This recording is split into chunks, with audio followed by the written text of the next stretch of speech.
Life changing advises from Sunidhi Chauhan. Raj Shamani के podcast में सुनिधि चौहान को इनवाइट किया था राज ने, और उस पॉडकास्ट में सुनिधि चौहान ने कुछ ऐसी बातें कही, कुछ ऐसे लाइफ लेसन्स दिए जो अगर हम लाइफ में इम्प्लीमेंट कर ले तो हमारी लाइफ ड्रास्टिकली चेंज हो सकती है, इंप्रूव हो सकती है। मैंने 2 दिन लगा के ये पॉडकास्ट सुना, फिर स्क्रिप्टिंग की, बहुत सारे लेसन्स थे, समझ नहीं आ रहा था कौन सा रखूँ कौन सा हटाऊं।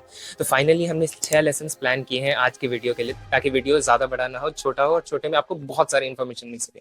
क्या आपको पता है सुनिधि चौहान अपने हेटर्स को बहुत ज्यादा प्यार करती है? ऑफकोर्स आपको पता नहीं होगा, wait till the end to know the answer. और ये बात पता है आपको कि राज समानी क्यों इतने बड़े बड़े गेस्ट को अपने पॉडकास्ट में बुला सकते हैं? Let me tell you, because they have a loyal audience and I can trust you with that responsibility कि आप भी सब्सक्राइब करोगे और हमारे एक फैमिली का हिस्सा बनोगे। Okay, let's start with advice number 1। एक कोक स्टूडियो का प्रोजेक्ट चल रहा था और उसमें सुनिधि चौहान को कहा गया कि आप लो टोन में गाइए। Sunidhi Chauhan being Sunidhi Chauhan, she is a very bold singer. क्या आपको क्या लगता है कि उन्होंने लो टोन में गाना एक्सेप्ट किया होगा या नहीं? She accepted it. उन्होंने लो टोन में गाए और वो गाना बहुत हिट हुआ। Do you know why she accepted it? इसका आंसर देते हुए उन्होंने राज शमानी से ये कहा कि जब प्रोजेक्ट मेरा होता है तब मैं अपनी डिसीजन पे अडिग रहती हूँ। मुझे वो करना है तो करना है, बट जब कोई और मेरे को कोलैबोरेट करता है मेरे साथ, मेरे को हायर करता है ट्रस्ट करके, मेरे पे फेथ रख के, और वो मेरे को कहता है कुछ चेंजेस करने के लिए, then I always agree, because I believe in the vision of someone who trust and believe in me. तो इसमें हमें ये लेसन मिल सकता है कि वी शुड बी बेंडेबल। हमें ये नहीं होना चाहिए कि हम अपने सिचुएशंस के हिसाब से बेंड ही नहीं हो रहे, क्योंकि अक्सर क्या होता है कि हम बेंड ना होने की वजह से हम बहुत सारी अपॉर्चुनिटीज लूज कर देते हैं। So a combination of bending and stillness can take you to very next level. Okay, I bet Arijit Singh के बारे में आप ये नहीं जानते हो। क्या नहीं जानते होगे? Time for lesson number 2। जब सुनिधि चौहान से राज ने ये पूछा कि अरिजीत सिंह क्यों है, इंडिया में बहुत सारे सिंगर्स हैं मगर अरिजीत अलग से लाइट में क्यों है? ऐसा देखते हैं कि जब भी कोई अरिजीत सिंह का गाना आए तो वो अच्छा ही होगा, मतलब हम मान लेते हैं बिना गाना सुने भी। ऐसा क्यों? सुनिधि चौहान ने इसका आंसर डायरेक्ट नहीं दिया। She weighted before she answered. और उन्होंने इतना वेट करने के बाद एक सिंपल सा आंसर दिया। उस आंसर से हम 3 चीजें सीख सकते हैं। आंसर के 3 पार्ट्स थे बेसिकली। पहला, Arijit Singh is a life learning student, वो हमेशा सीखते रहते हैं। दूसरा, this will shock you, Arijit Singh does not love himself. Yes, Sunidhi Chauhan ने ये कहा कि अरिजीत सिंह को खुद से प्यार नहीं। And the third and the most important one, Arijit Singh does not think himself as the Arijit Singh. उन्हें ये नहीं लगता है कि मैं बहुत बड़ा हो गया, उन्हें अब भी लगता है कि मैं एक स्टूडेंट हूँ आर्ट का, और वो उसी तरह से आर्ट क्रिएट करते हैं। और हम है कि हम में हवा होती नहीं है और हम तूफान का ढिंडोरा पीट देते हैं। ये खैर मेरी लाइन, ठीक है। तो अब यार, अक्सर ऐसा होता है ना कि हम सोचते हैं कि ये जो सेलिब्रिटीज होते हैं, सिंगर्स होते हैं, क्रिकेटर्स होते हैं, फिल्म स्टार्स होते हैं, इनकी लाइफ कितनी आसान होती है, कितनी हैपनिंग होती है, लग्जरियस होटल्स में रह रहे हैं, है ना, सर्वेंट्स हैं बहुत सारे, मनचाहा काम करते हैं, मनचाहा पहनते हैं, खाते हैं। मगर हम ये क्यों इग्नोर कर देते हैं कि उसके पीछे कितनी मेहनत जाती है? सुनिधि चौहान के इस थर्ड लेसन ने मुझे बहुत ज्यादा हेल्प किया, है ना। जैसे हम एग्जाम्पल लेते हैं, फॉर एग्जाम्पल वरुण धवन। ठीक है, Varun Dhawan has got great abs, we see that and we praise him for that कि हाँ बहुत अच्छे एप्स हैं, है ना, but we take that for granted. Why?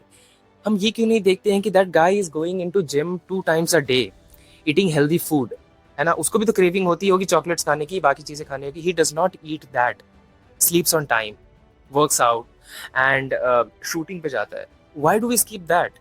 तो इसमें सुनिधि चौहान ने एग्जाम्पल दिया बियॉन्से का। You all know Beyonce.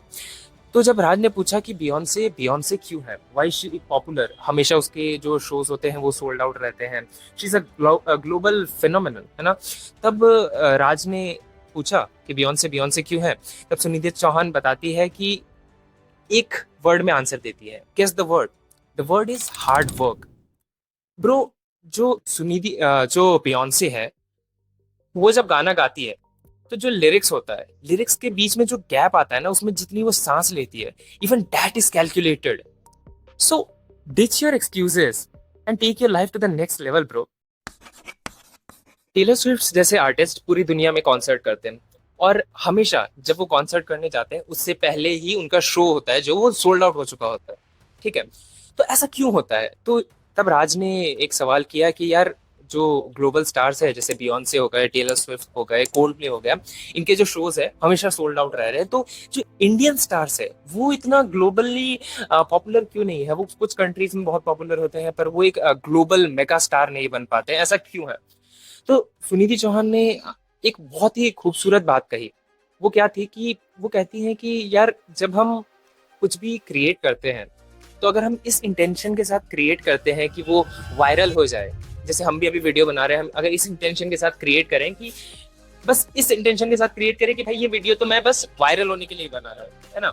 तो सुनिधि चौहान कहती है कि जब कोई भी चीज आप क्रिएट करते हो बस इसी इंटेंशन के साथ क्रिएट करते हो कि भाई ये वायरल हो जाए, मैं बहुत ज्यादा फेमस हो जाऊं, तब चीजें 19-20 हो जाती है। आप उस लेवल पे परफॉर्म नहीं कर पाते हो, आप अपनी चीजें उस लेवल तक नहीं लेके जा पाते हो जो वो डिजर्व करती है, उस आर्ट का जितना पोटेंशियल है। मगर जब आप चीजें अपने दिल से करते हो और अपनी दिल की बात कहने के लिए करते हो, तब वो बात किसी के दिल को छू जाती है, तब जाके वो जो स्टार होता है ना वो एक ग्लोबल फेनोमेनन बनता है, तब वो आपके आर्ट को एक नई हाइट पे लेके जाता है।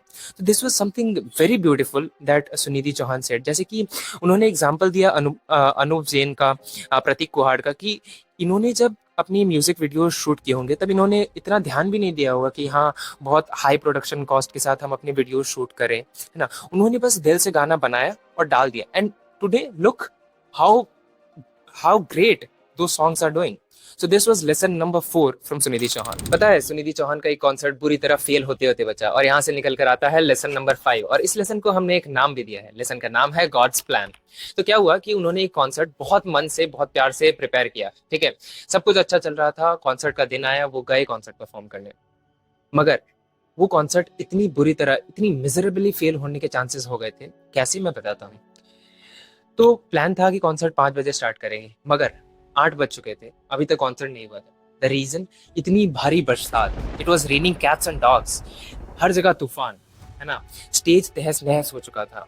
अब जो ऑडियंस थी वो बारिश में भीग रही थी जैसे भी, बट इट वॉज बियरिंग, है ना, कि ऑडियंस जाने को तैयार नहीं थी। फिर क्या हुआ कि एमसी जो होता है वो स्टेज पे गया और वो उनसे रिक्वेस्ट की कि भाई हम ये कर नहीं पाएंगे, बिकॉज मतलब ऑब्वियस रीजन, यार तुम 3 घंटे से वेट कर रहे हो, कॉन्सर्ट अब तक स्टार्ट हुआ नहीं है, तुमने टिकट्स दिए। तो उन्होंने कहा कि ठीक है, टिकट्स हम रिफंड कर देंगे, बट तुमको भी, तुम्हारे लाइफ को भी थ्रेट है, क्योंकि चीजें यहाँ से गिर रही है, वहां से गिर रही है, जो सिंगर्स गाएंगे उनको भी थ्रेट है। बट जो ऑडियंस है दे बूड, है ना, उन्होंने मना कर दिया कि भाई हम तो नहीं जाएंगे, हम आए हैं तो सुन के ही जाएंगे, ठीक है। तो वहां पे फिर उन्होंने, सुनिधि चौहान ने डिसाइड किया कि भाई जब ऑडियंस ही नहीं जा रही तो फिर ऑडियंस से बड़ा आर्टिस्ट नहीं होता है ना? जब ऑडियंस ही जाने को तैयार नहीं है, then we have to perform. तो फिर सुनिधि चौहान जाती है, फिर उन्होंने वो डिसाइड करते हैं कि चलो ठीक है, हम क्या करते हैं, हाइड्रोलिक से ऊपर जाएंगे, है ना? तो थोड़ा ग्रैंड एंट्री होगा कि हम हाइड्रोलिक से ऊपर जा रही है सुनिधि चौहान। अब देखो, वो हाइड्रोलिक्स का प्रिपेयर करते हैं, अब हाइड्रोलिक्स खराब हो जाता है, like like universe is conspiring against them, है ना? ठीक है, हाइड्रोलिक्स खराब हो जाते हैं। अब वो सोचते हैं कि चलो ठीक है, हाइड्रोलिक्स खराब हो गए, हम नॉर्मल एंट्री करते हैं और वो जो पीछे क्लॉथ होता है ना, वो हम ब्लोअर से उड़ा देंगे, तो थोड़ा ऐसे ग्रैंड सा लगेगा। अब पता है क्या होता है, वो जाती है, एंट्री करती है, और जैसे ही स्टेज पे पहुंचती है, इतनी भयंकर हवा चलती है, और पता है हवा कुछ तहस नहस नहीं करती है, वो उस क्लॉथ को इतनी तरीके से उड़ाती है, इतनी अच्छी तरीके से, इतनी ग्रैंड तरीके से उड़ाती है कि इट लुक्स लाइक ये कभी प्लान किया ही नहीं जा सकता था, it could never be scripted. This is what is called God's plan, baby. Okay, time for the last, the final and the sixth lesson for today, है ना? Sunidhi Chauhan loves her haters. सुन के चौंक गए, राइट? तो you are waiting for this part. तो yes, Sunidhi Chauhan loves her haters. पता है क्यों? Because haters are your free consultants, they make you see things differently, है ना? जो चीजें आप खुद नहीं देख पाते हो, that haters will make you see things, है ना? कई बार चीजें होती हैं जो हम इग्नोर कर देते हैं, but haters will make sure that you can not ignore any of them. So this was lesson 6। So please do not get bothered by your haters, learn from them, वो आपको चीजें सिखाएंगे ही। सो अब वीडियो को और लंबा नहीं खींचते हैं, this was 6 lesson that we wanted to give you. इन 6 लेसन से आपने बहुत कुछ सीखा होगा, क्योंकि हमने बहुत कुछ सीखा। कहीं कोई गलती हुई तो हमें जरूर कमेंट करके बताइए। नेक्स्ट बताइए कि हम कौन से पॉडकास्ट पर रिव्यू करें, और प्लीज सब्सक्राइब कर देना क्या, कर दीजिए, अभी करिए। I will wait 3 seconds, 3 2 1। Okay, see you on the next video, bye bye.